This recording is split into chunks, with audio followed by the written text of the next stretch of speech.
I just want to find 11,780 votes. The Fulton County Grand Jury investigation of Donald Trump. What proves fact A, fact B, and fact C? If we can do that, I'm going to bring an indictment. I'm Bill Rankin. I'm Tamar Hallerman. Join us for Season 9 of Breakdown from the Atlanta Journal-Constitution. Listen now, and please follow us on Apple, Spotify, or wherever you get your podcasts. As 2022 comes to a close, we're taking stock of some of the biggest stories that hit our city. Joining me will be our lead producer, John Notarianni. From elections to scandals to much-needed reforms, we're going to be breaking it down and discussing how it's all going to affect us this coming year. It's Thursday, December 22nd, 2022. I'm Claudia Meza, and this is CityCast Portland. John, thank you for joining me. Yeah, thanks for having me. Portland has had quite a year. I feel like this was the year when a lot of quietly simmering pots finally boiled over. Yeah. For example, the Thorns. For those needing context, in 2015, Thorns players Mana Shim and Sinead Farley reported to management that then coach Paul Riley had been sexually harassing them. The local and national soccer organizations then proceeded to cover it all up. So now we have so much fallout. It's been such a slog at certain times trying to keep track of everything that's going on. So dispiriting. But I've personally been really impressed by the fans of the Thorns and the Timbers that I think really kept management's feet to the fire and really kept a lot of attention on this issue and did a lot to drive the conversation and ultimately lead to positive change. It's true. I mean, the fans were so vocal online. They were just basically telling longtime owner Merritt Paulson to sell. Like, you got to go, buddy. And he's just like, hey, guys, I'm hearing you. I'm going to step back. I'm no longer going to be involved in the Thorns business, which is so, it's like, how is an owner no longer going to be involved in the business? Yeah, I own this thing, but yeah, it's very Trumpian. It's like, no, it's a blind trust, but not really. Yeah. And I love that everyone was like, no, not good enough. So now this month, he's like, hey, I'm going to put up the Thorns for sale, but I'm going to keep the Timbers. And everyone knows that, like, that's his last ditch effort to hold on to the team because he did build it. He's the one who brought the Timbers to the MLS. So I can see why it's hard for him to step back. I'm wondering how fans are going to deal with that. Yeah. And I think it's affecting things quickly. I mean, so much so that right after, like, he puts up the Thorns for sale, and then the coach that has taken the Thorns, because, you know, they won this year's cup, the National Women's Soccer League Cup, which is huge. This is the third time they've done it. And then the coach is gone because it came out that she and a player were texting. I guess they admitted they had feelings for each other. And basically they're like, girl, you got to go. Yeah. And she resigned, and then they did an immediate investigation. They found nothing wrong. She basically followed all the correct protocol. She went straight to HR. But at the same time, they're just like, we're not going to deal with this shit anymore. We don't care if you're a man, if you're a woman. And so she's gone. And that happened within days. I'm just curious if it's going to continue or if this is just going to be another pot that they're just like, oh, it boiled over, turn it down, let's put it to the back burner and wait for this cycle to happen all over again. You know, like, what do you think, John? I do think the reports that have come out were egregious, the things that the Thorns and Timbers management allowed to happen.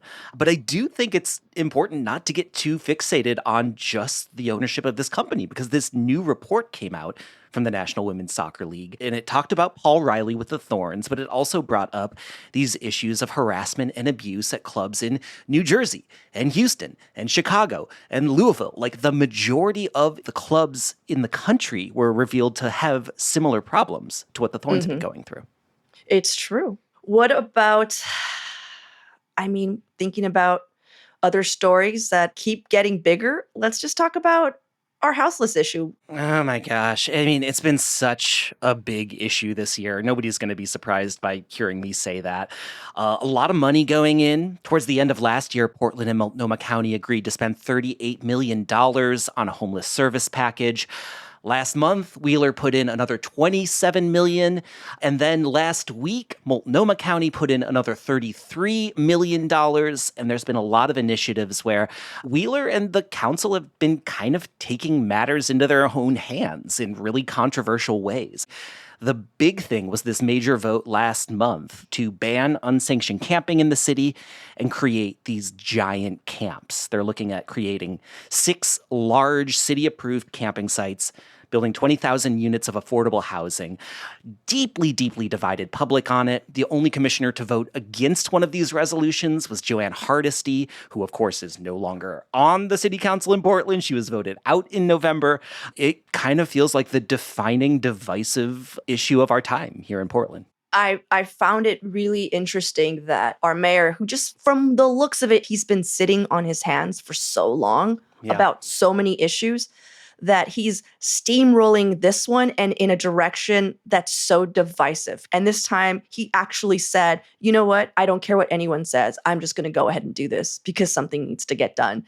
And there's a little part of me that's like, good for you. Yeah. But at the same time, I'm just like, I don't trust you, though. Yeah, it's kind of like, no, that's not what we meant, though. That's not what we meant, Ted. And let's not forget, he campaigned coming into office on a pledge of a shelter bed for every homeless person in the city of Portland. Yeah. Which absolutely hasn't happened. A point-in-time survey that happens in the spring found over 5,000 homeless people in Portland. That's 1.2 thousand more than the last time it was done before the pandemic. Oh my God. This is a really sticky issue, though. Every mayor for at least the last decade has made bold proclamations about trying to end homelessness in the city, and the numbers keep going in the opposite direction.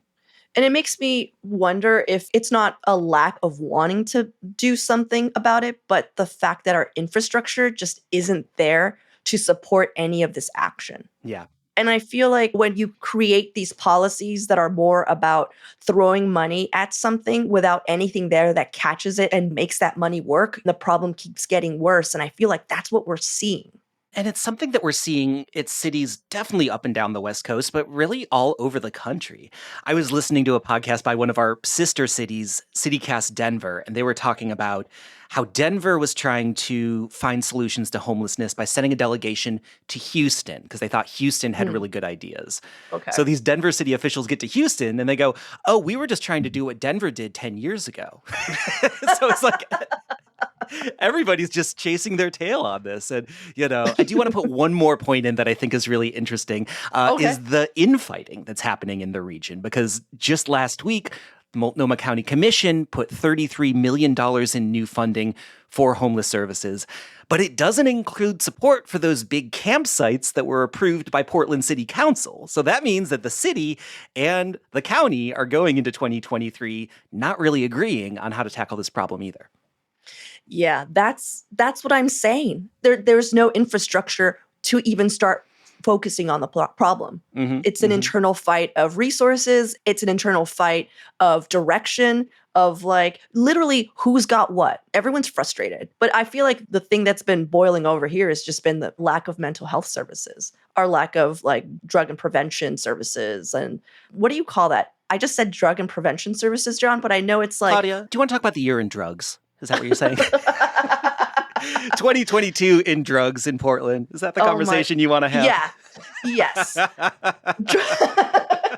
Are we talking about the Shroom House? Did we just transition so quickly? We're yeah, homelessness sucks, but can we talk about how we were selling shrooms for 2 months and nobody cared? and everybody was cool with it? This story is just like journalist catnip. Every journalist I know had a solid week in December of just Shroom House, Shroom House, Shroom House. If there is somebody out there who missed it, Claudia, can you explain what this was, though? I think the reason why everyone was losing their minds was because it happened for so long. It's not like anybody broke the story the day it happened. A shop downtown was illegally selling magic mushrooms. And because Measure 110 just passed, people were just so we're good with this, right? That's what that meant, is I can just go buy mushrooms. I mean... And I do want to clarify, it's confusing because there are these two laws. Measure 109, which put in the beginning of setting a regulatory structure to allow therapeutic use of psilocybin, the active chemical in magic mushrooms. Then Measure 110, which decriminalized possession for small amounts of illicit drugs. Right. And then the Shroom House, which is doing something that does not fall under either of those laws whatsoever. They're just like, let's go. What I'm hearing is you guys want shrooms. And I love that Portland was like, yes, that is kind of what you're hearing, because there were lines around the block. People were just losing their minds. But did you go? I'm just curious. I didn't go. No, I did not go stand in line and get shrooms. I was busy. I was in my office producing the podcast. Okay. Okay. That's the story you're sticking with. That's my story. That's cool. Okay. What do you think? I mean, do you think, I know the owner is now arrested, which is, I don't know. I don't like anyone getting arrested, but do you think this is going to deter other entrepreneurs? I think if somebody has the idea of like, I'm going to open a completely illegal business storefront, then like, this might deter them. You had to get a lease. He took out billboards. Lease. But on a serious note, like, as much as we like are cracking up about the Shroom House, I do think it's actually been a really interesting year in terms of psilocybin across the state, because what we forget is that 27 different counties had it on the ballot this year of whether the local municipality would allow the use of therapeutic psilocybin. And 25 of them voted against it. So that means half of the counties across the state are now on the record of saying that they don't want this in their region.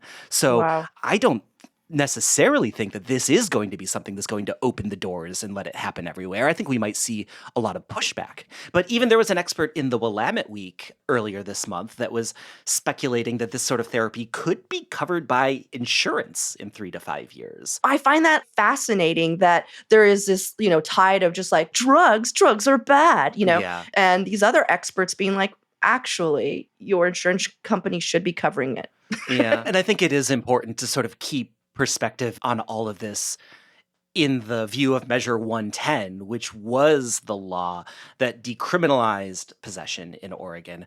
It took a long time to get the money out the door to organizations that are going to be doing support to try and help people that are a part of this measure. So that is definitely an ongoing fight this year and is going to be a big issue in Oregon next year too. Well, I'm going to keep an eye out for the next Shroom House. It became really clear who does and who doesn't have a connect in Portland. Sorry. Okay, John, I just love how you turn this into drug elitism, but that's great. You're just like, I'm sorry you're not cool enough to know someone, and you had to wait in line. We're going to take a quick break, and when we come back, we're going to be talking about the big, big changes within our city government.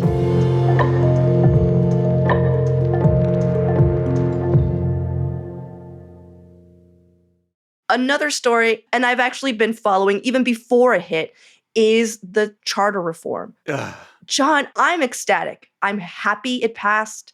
I know there's so much more work that's going to be done, but I'm hoping this is the first of many wins for a city that just needs an infrastructure rehaul. And I think that all of our issues, all of our problems are somehow connected to this, this fact that we can't figure out how to be a bigger city than we are. And I feel like we did this in like the most Portland way, where like this is so exciting and such a mess.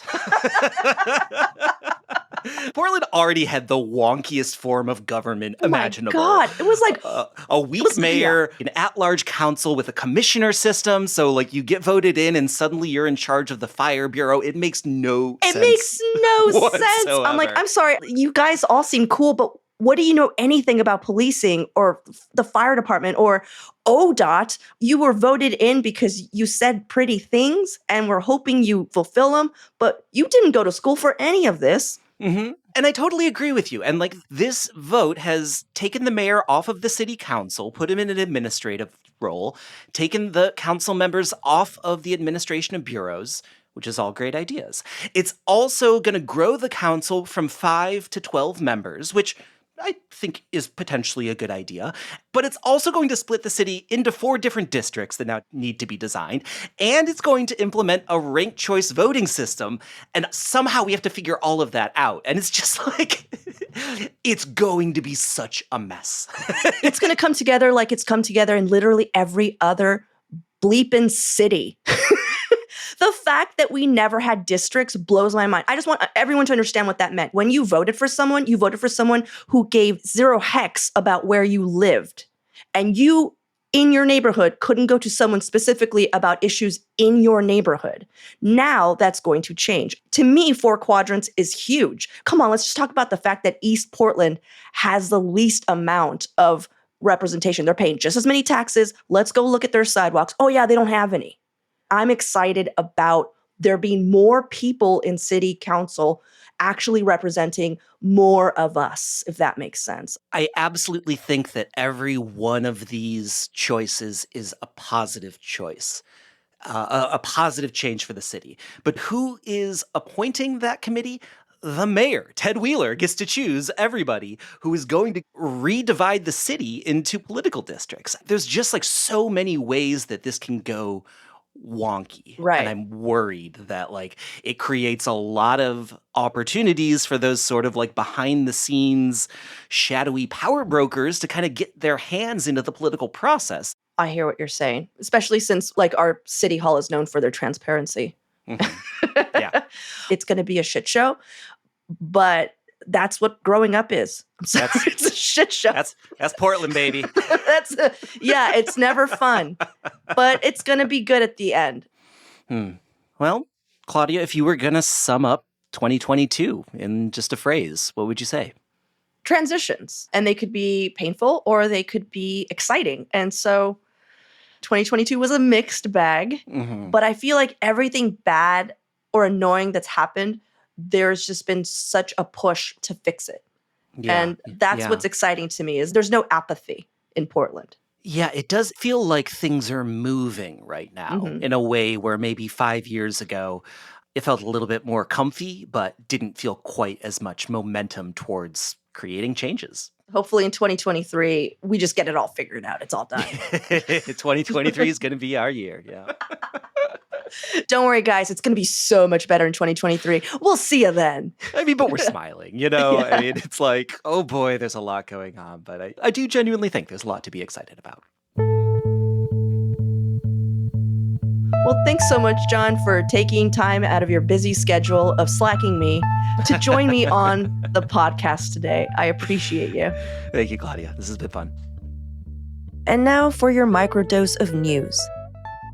There is no way to sugarcoat this. The weather is about to get really bad, like state of emergency bad. This evening, we'll see snow and freezing rain, and it's expected there could be a ton of ice on the roads, especially in the gorge. If you've got travel plans this evening or on Friday, you really might want to rethink them. This could be the coldest weather Portland has seen in 2 decades.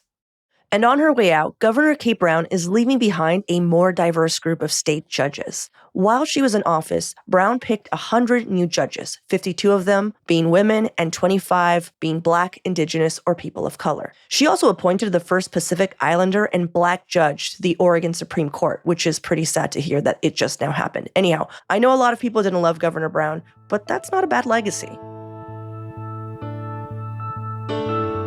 That's all for today here on CityCast Portland. Our lead producer is John Notarianni.